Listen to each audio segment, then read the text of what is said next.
Today we will see how simple sensor can keep our home safe from dangerous gas leaks. Imagine you turn on the gas stove but forget to light it. Gas starts leaking into the air. This MQ2 gas sensor detects the leak immediately. When it sends gas, the buzzer and LED start blinking together, blinking until the gas is cleared, giving you an instant warning. Can cause serious accidents. This sensor alerts you early, helping protect your home and family. Simple but life saving.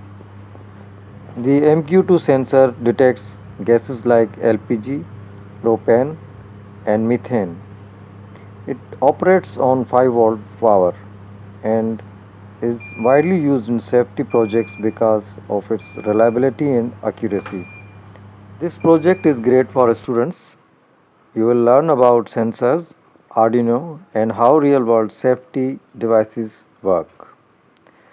Stay safe, keep learning, and subscribe to RoboKid Lab for more exciting projects.